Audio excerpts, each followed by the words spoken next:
Matt Gaetz, the biggest firebrand inside of the House of Representatives. You're not taking Matt Gaetz off the board, okay? Because Matt Gaetz is an American patriot and Matt Gaetz is an American hero. We will not continue to allow the uniparty to run this town without a fight. I want to thank you, Matt Gaetz, for holding the line. Matt Gaetz is a courageous man. If we had hundreds of Matt Gaetz in D.C., the country turns around. It's that simple. He's so tough, he's so strong, he's smart, and he loves this country. Matt Gaetz.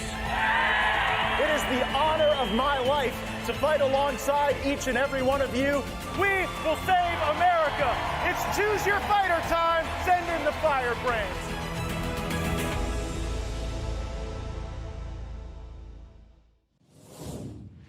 Explain to us what happened with you and Kevin McCarthy. Well, I was doing an interview with Claudia from NPR, a lovely lady, and she was asking me a question, and at that time I got elbowed in the back, and it kind of caught me off guard because it was a clean shot to the kidneys, and I turned back, and there was Kevin, and I for a minute I was kind of, what the heck just happened? And then I chased after him. Of course, he's as I've stated many times, he's a bully with $17 million in a security detail.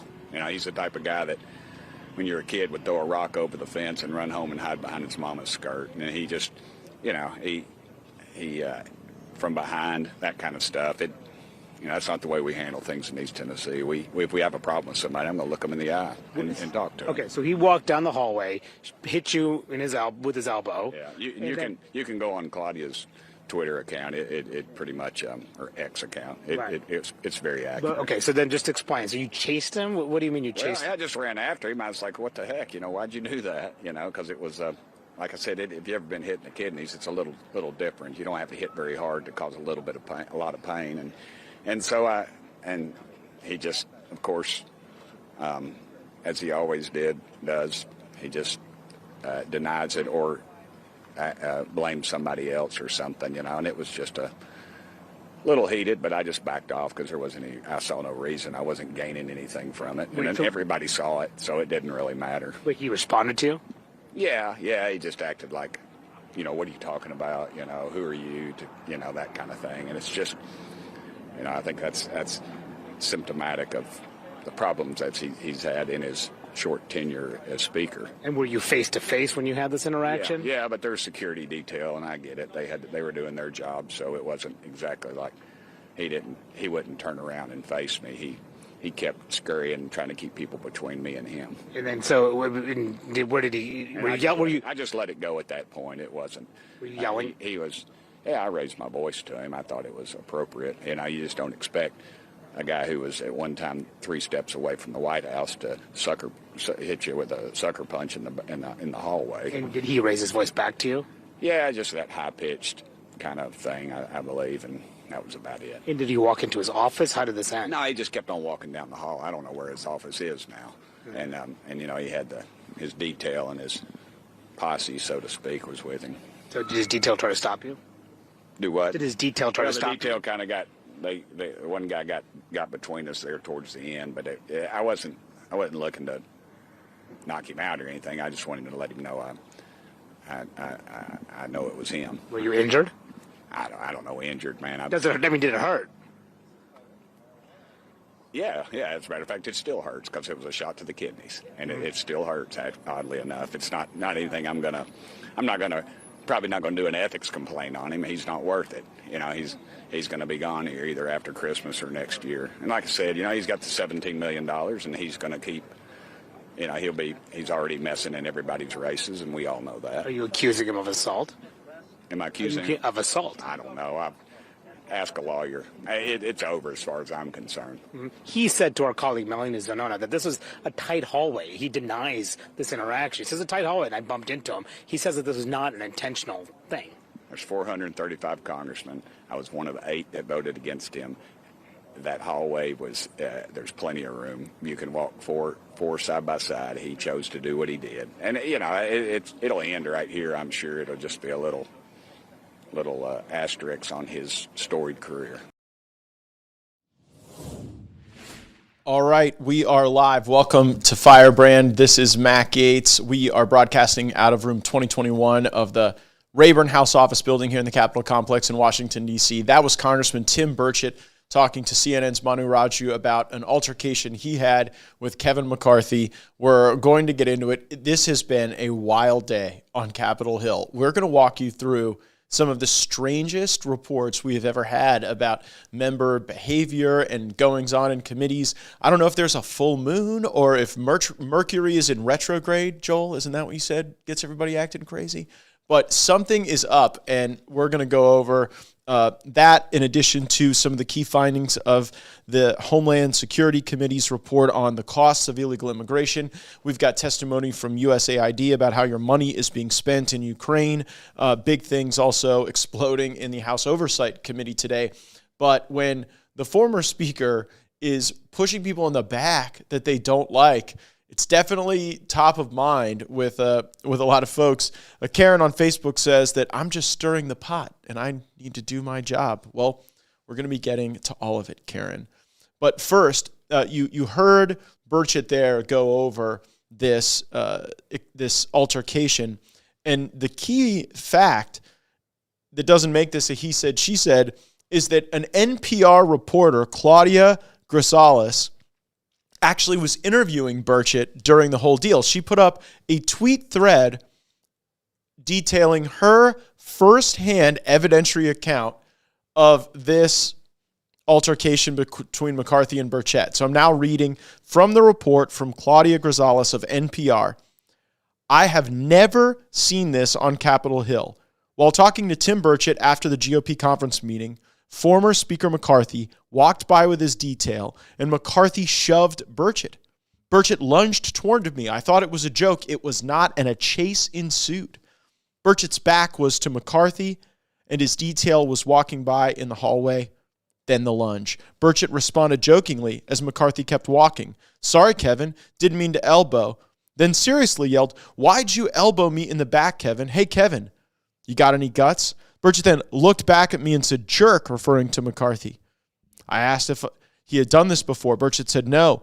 That's when the chase ensued. Burchett took off after McCarthy and his detail.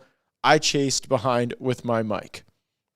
So it goes over all of the back and forth between McCarthy and Burchett, but that is the firsthand account of this NPR reporter. And of course, she posted with her story the audio of that encounter just described by her, by Burchett. Here's even more evidence. Take a listen.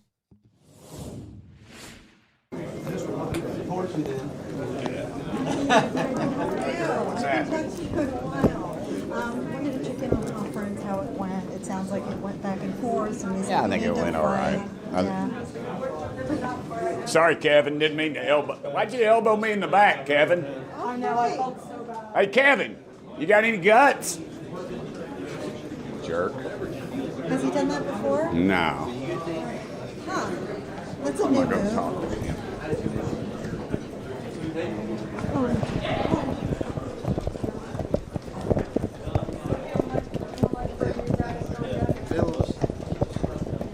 Hey, Kevin, why'd you walk by me and elbow me in the back?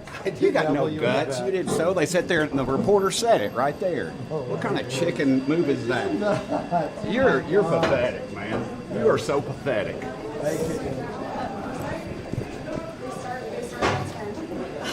What a jerk. You need security, Kevin.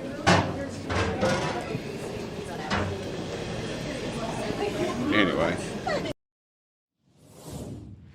We're back live, and it does beg the question, why does Kevin McCarthy have a security detail in the first place?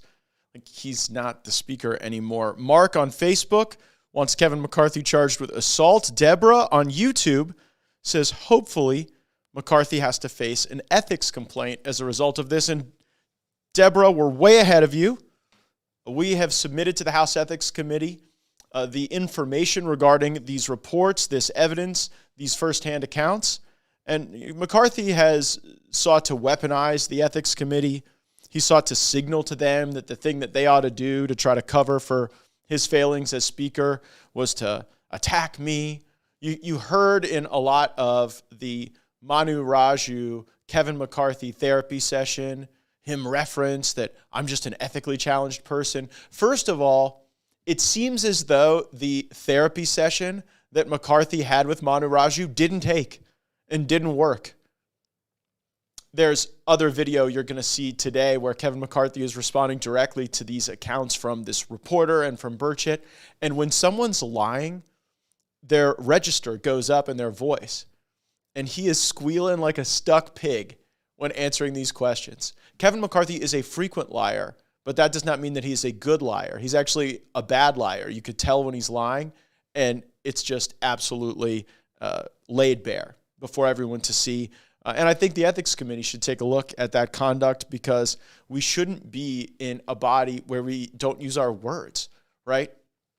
Like when we came at McCarthy, it was based on the substance of an agreement we made in January and his inability to comport with that agreement. We came right at him. I gave a speech on the floor. I said, this is what you have to do to avoid a motion to vacate. And instead, we got this bizarre spasm of profanity and false bravado. Now he's been removed. And like Kevin McCarthy went from pushing around millions of dollars in lobbyist money to pushing Tim Burchett in the back. Like how the mighty have fallen. There was also weirdness today in the United States Senate. Markwayne Mullin, I've never really seen this guy get worked up about like the fentanyl crisis, the national debt, but he got all kinds of exercised against a union witness today in the United States Senate. Take a listen. Like he's self-made. Sir, I wish he was in the truck with me when I was building my plumbing company. Myself and my wife was running the office because I sure remember working pretty hard and long hours. Pretends like he's self-made. What a clown. Fraud. Always has been, always will be. Quit the tough guy act in these Senate hearings. You know where to find me. Any place, anytime, cowboy. Sir, this is a time, this is a place. If you want to run your mouth, we can be two consenting adults. We can finish it here. Okay, that's fine. Perfect. You want to do it now? I'd love to do it right now. Well, stand your butt up then. You stand your butt up. Oh, hold on. Big No, guy. no, stop it. Is that your All right. solution every Hold it. No, sit down. Sit down. Okay. You know, you're a United States Senator. Sit down. Active. Oh, okay. Sit down, please. All right. Can I respond, Mr. Hold Chairman? it. Hold it. If Hold we on. can, no, This is I have what the he mic. said. I'm sorry. This is Hold what it. he said. You'll have your time. Okay. Can I respond? Oh, no, you can't. I've never quite seen anything like that in a United States Senate hearing. Red on YouTube says the Oklahoma senator's outburst was weird. I thought it was weird too. I have frequently used the statements of witnesses in the past to impeach them, but I try to use like my brain and my words and logic and reason, tying that to some consequence, maybe defunding things that aren't working. But like Markwayne Mullin beating some guy's ass who doesn't like him in a Senate committee room isn't going to help his constituents. It's not going to ensure that we're in any better position. You know what, Markwayne Mullin, if you want to fight, let's actually get into the fights that matter on our budget, on our border, where you've been kind of noticeably absent. So with Markwayne Mullin, it's a lot of tough talk. That was a real strange display. And maybe the hero of that entire exchange was Bernie Sanders. Who knows? Kind of the get off my lawn old grandfather type telling him to sit down. There were also fireworks today in the House Oversight Committee hearing. And to set the backdrop here, you know, Chairman Comer has laid out how the Biden family has really engaged in widespread corruption, international influence peddling. And the common refrain from Democrats defending Joe Biden is that, well, they might have been involved in that influence peddling, but Joe never got the benefit. Well, now we've got the bank records and the actual check to Joe Biden, where the gains were ill-gotten and then sent from a different family member to Joe Biden. Jared Moskowitz is a Democrat from Florida. He then found out that the Comer family has an interfamily loan as well. And Moskowitz is making the claim against Chairman Comer that there's some sort of hypocrisy. But that is absurd when you consider the fact that in the Comer family, there is no allegation that the gain is ill-gotten. Right? That is why it is relevant and important as to Joe Biden, but it's just family as it relates to people who aren't engaged in the foreign corrupt influence peddling. I think that could have been easily explained, but instead we got this. Take a listen. But you and Goldman, who is Mr. Trust Fund, continue to try to reclaiming my discredit. time. No, I'm not going to give you your time back. We can stop the clock. You all continue to. You look like a Smurf here, just going around and all this stuff. Now listen, Mr. Chairman, I'm going to tell you something. Hold on. If we're not on time, we can disinformation. You have gone on TV and said the president did something illegal. You're doing stuff with your brother. The American people have the same questions. Why should they believe you? Why should they believe you?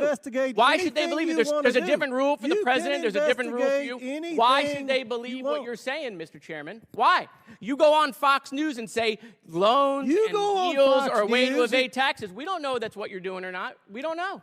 We have no idea. We're supposed to take your word for it. But when the president you've says already something, been proven a liar, Mr. Moskowitz. What's that? You've already been proven a liar. Today. Who's proven me a liar? You? Yes. Your word means nothing, Mr. Chairman. Go to my hometown. There's a camera crew there today, an opposition research crew there today. Mr. Chairman, this seems to have gotten under your skin. I'll pay for your ticket. I think the American people have lots of questions, Mr. Chairman, and perhaps you should sit maybe for a deposition. I will be happy. That was spicy. A lot of you on the live stream right now are asking questions about impeachment. You're angry that the impeachment of Mayorkas was tabled when 8 Republicans joined with Democrats to table it. I, too, share your frustration about that. We've talked a lot about how Mayorkas deserves impeachment. Matter of fact, we've got a big report in moments we're going to go over from the Homeland Security Committee. But when Marjorie Taylor Greene brings these votes to the floor, whether it's impeaching Mayorkas or Wray, or Garland, Biden, Harris, here's what she's showing you. And you're not going to like hearing this, but it's the truth. We don't have the votes to impeach anyone right now. We've got a lot of Republicans who do not believe that the impeachment tool should be used against these folks. And I'm left wondering, what accountability tool are you waiting for? We allow a lot of these folks to evade subpoenas. We haven't brought contempt to the floor when we've been jerked around. We always allow them to show up at the last second. No real accountability, no real punishment. And then on the budget, you're going to see Democrats and Republicans today voting together to just continue the budgetary priorities of Joe Biden and the policies of Nancy Pelosi. Are you punishing them there? And now impeachment off the table. So for all of the discussion about how much these folks deserve impeachment, and many of them do, it's not going to happen with this team of House Republicans. It's just not. That is a fact. There are facts that have been suppressed on another matter I want to discuss, and that is the vaccine. So yesterday, Congresswoman Marjorie Taylor Greene really stepped forward with great leadership and led a committee hearing on vaccine injuries. And I worry about even sharing with you the things that are actually going on in Congress about this subject, because you never know. On the platforms where you are consuming this podcast, the censorship has gotten so bad, we're even pointing out what medical professionals and congressional witnesses are saying. Even citing senators can somehow get you tagged or labeled or ticketed, shadow banned, censored. But you need to know what is happening. I think Dr. Robert Malone has done some of the most extensive research on vaccine injuries. He's seen how widespread they are. This was the evidence he presented to Congress yesterday. Take a listen. And I think the Operation Warp Speed, the idea that, look, we need to move with a sense of urgency, maybe not at the pace that government is historically not very effective at, seemed appealing up front, but now with the benefit of hindsight, could we assess that Warp Speed was successful or not? In my opinion, what we've learned, remember it's now 4 years. In my opinion, what we've learned is that the collective wisdom of decades of regulatory science as it relates to vaccines and other medical products was appropriate. There is a reason why these products typically require up to a decade to be proven to be safe and effective. And it was not prudent and not in the interests of protecting the citizens of the United States or the world, to bypass those time-tested processes that have basically been agreed upon through various forms of informal international treaties in order to, my words are, jam a product through a process in order to get it out to respond to a false threat. Remember, the underlying thesis here is that we had 3.4% case fatality rate. This was told to us again and again and again, and it was a lie.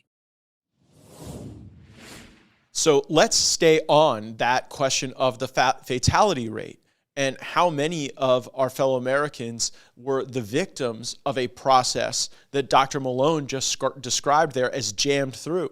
I think some of the most searing data in this committee hearing on vaccine injuries came from Senator Ron Johnson, who joined us with this presentation. Take a listen. This is CDC and FDA's own numbers, and yet, you know, through all the social media censorship unconstitutionally directed by the Biden administration, people just don't want to see this. But these are the true numbers. The first 5 drugs that are listed here, this is over 28 years of reporting on the VAERS system and the FAERS system, the FDA adverse event reporting system. You can see ivermectin and hydroxychloroquine are pretty safe drugs, as is dexamethasone. The 2 drugs below, this is since the COVID pandemic, remdesivir and the COVID vaccines. Now, I don't know how anybody can take a look at our response to COVID and not claim it was anything but a miserable failure. We're 4% of the world's population. We experienced supposedly 16% of the deaths. The VAERS system on the COVID vaccines alone, 1.6 million adverse events.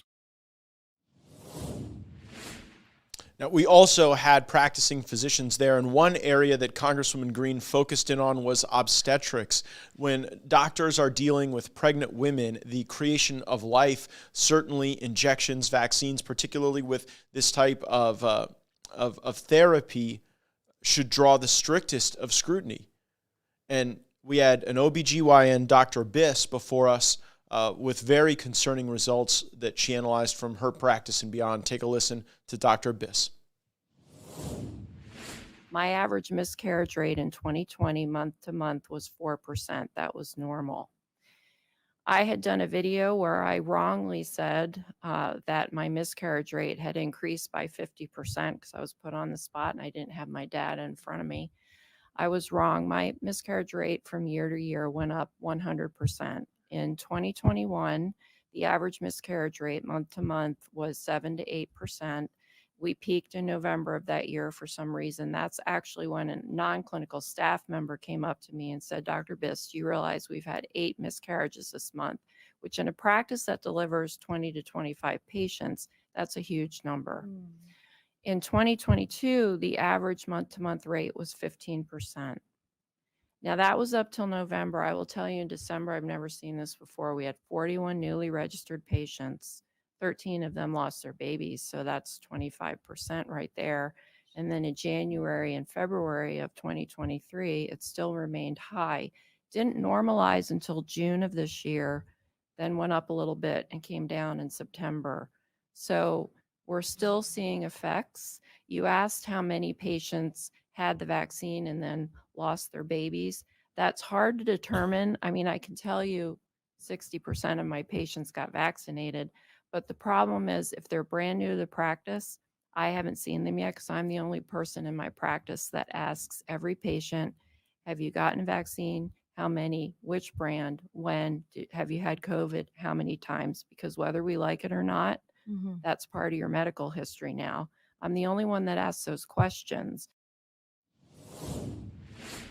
We're back live. Thank you, Dr. Biss, for asking those key questions so that we can start to correlate this data. When you hear these high rates of miscarriages, when you hear about the devastating health consequences that Senator Johnson discussed, your heart goes out and you wonder, well, what can we even start to do to remediate this great harm that people may have suffered and may be able to prove in a court of law. There was even an attorney who joined us. And what frustrates me is that too much of what the Congress has been doing from a policy standpoint has been to shield big pharma from liability when they cause harm. And I think there is corruption at the core of that. It was the substance of my contribution to this hearing. Take a listen. Dr. Malone, one of my grave concerns is that all of the vaccine injured may not know that they are in the class of the vaccine injured, because people get blood clots and pulmonary embolisms, probably because of the vaccine, but also probably for other reasons as well. And Dr. Abyss, when we look at these tragic consequences of pregnancy, they can at times occur in the absence of vaccine. So what advice would you give us as policymakers to try to really disaggregate the symptoms of vaccine injury and those consequences from those that may have occurred otherwise? Thank you, Mr. Gaetz, for your informed question. You are correct in saying that it is an enormous challenge. Just as the virus disease itself largely overlaps with what's called the common cold now in terms of symptoms, and it's very difficult to distinguish. Likewise, these clusters of symptoms are very difficult to distinguish from background noise in some cases. That's the job of the CDC, by the way, is to provide that type of analysis objectively in a nonpartisan fashion. And as even the New York Times has acknowledged, the CDC has become a partisan political operation. So we are left in the absence of reliable data by a federal agency tasked to provide that data to allow the discernment of your question. And the way that this would normally be done is to look for clusters of symptoms that correlate with a known disease or toxicity, and then identify patients who have those clusters. Practicing physicians currently, even those that aren't subject to the many professional and financial disincentives to be open and transparent about these things that you're mentioning, I'm choosing my words, are subjected to an enormous amount of not only propaganda or psyops, as has the entire public been subjected to it, but also enormous numbers of disincentives to disclose adverse events and disclose what might appear to be vaccine-related problems. I hate to interrupt you, but that should be illegal. It should be illegal if someone is engaged in the practice of medicine or in the highly regulated pharmaceutical industry for people to try to disincentivize access to the information. And it's easy for us to blame the CDC, but frankly, they in a way work for us because we're the ones that authorize the funds for the things that they do and don't do. And so, I think that one of the things we got to work on probably is legislation that directs them to those data, to those clusters, and that then disallows the corrupt activities that you seem to be highlighting. We're back live. That shows how high the hill is to climb indeed, and we will stay on that work. Again, thank you to Congresswoman Marjorie Taylor Greene for setting up that field hearing to get us that evidence and begin what is going to be a long road ahead for a lot of people. We also have news regarding the continuing resolution that the House is going to be voting on very soon to have a stopgap funding measure.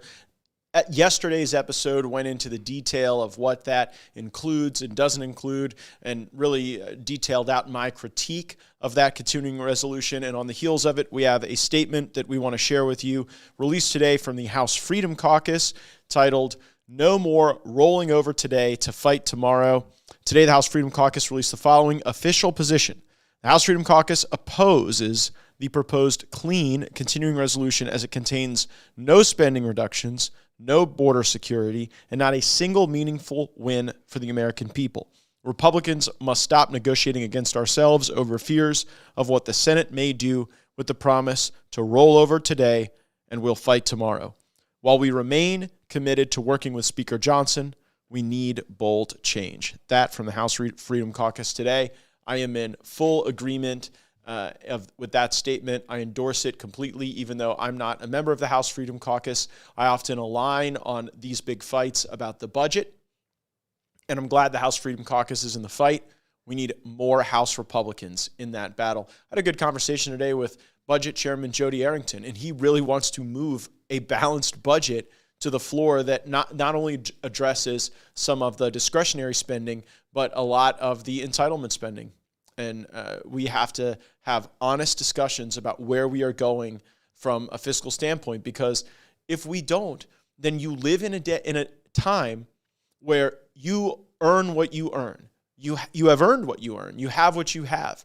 But each and every day, your government is printing billions more dollars and diluting your life and your money and your savings.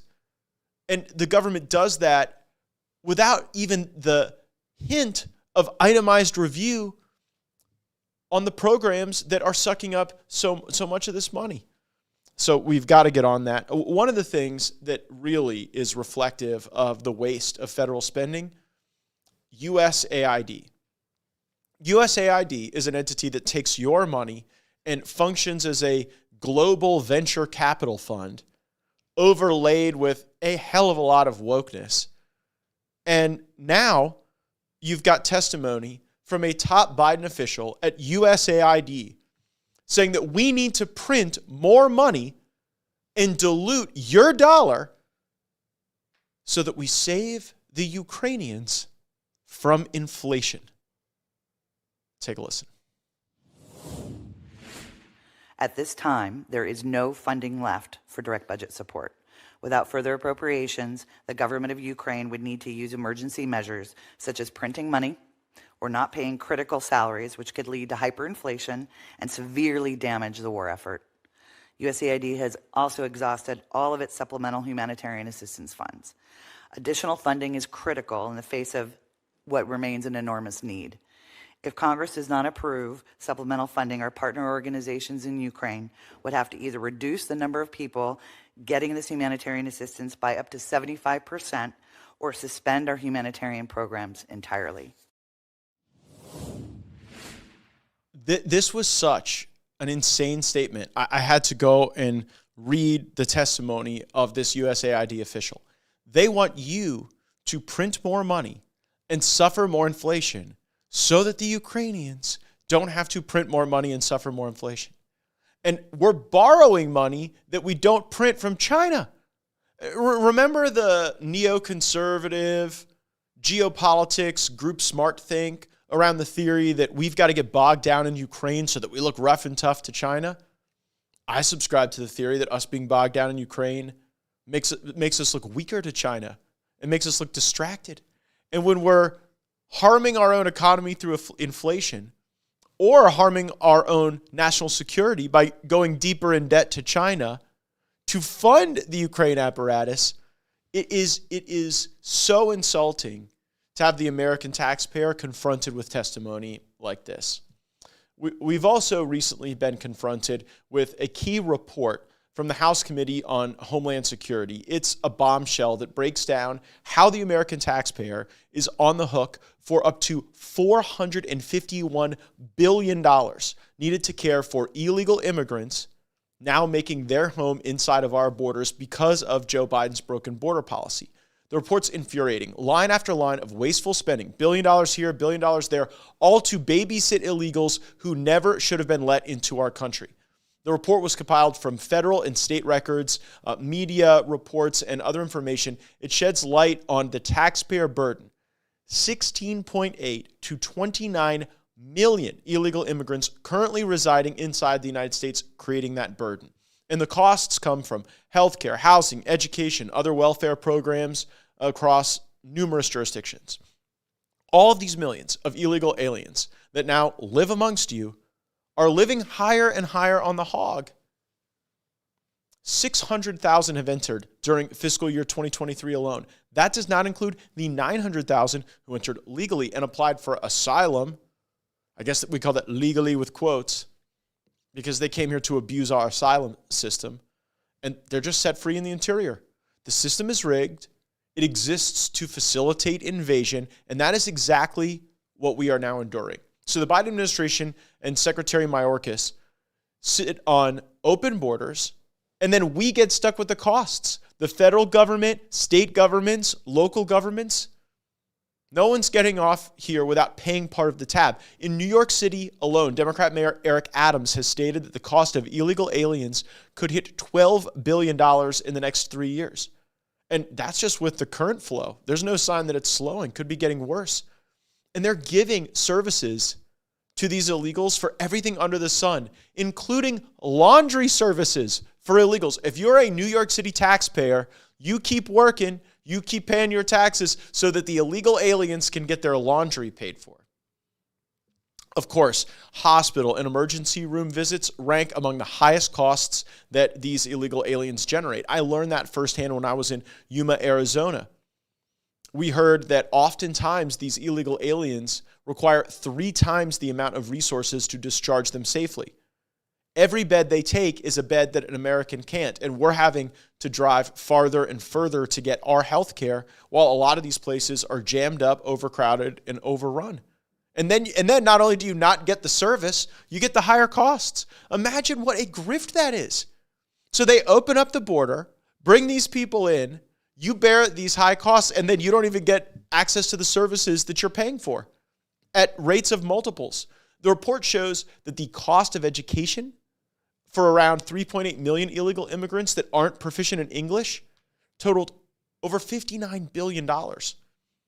In the era of the Democrats' commitment to defunding our police, the stress of illegal immigration is costing $19 billion to our law enforcement budgets and our police budgets. Given the state of violent crime in our country and the dangerous reality on our streets, I mean, the Secret Service was involved in a shooting over a carjacking, like within the last 48 hours in our nation's capital.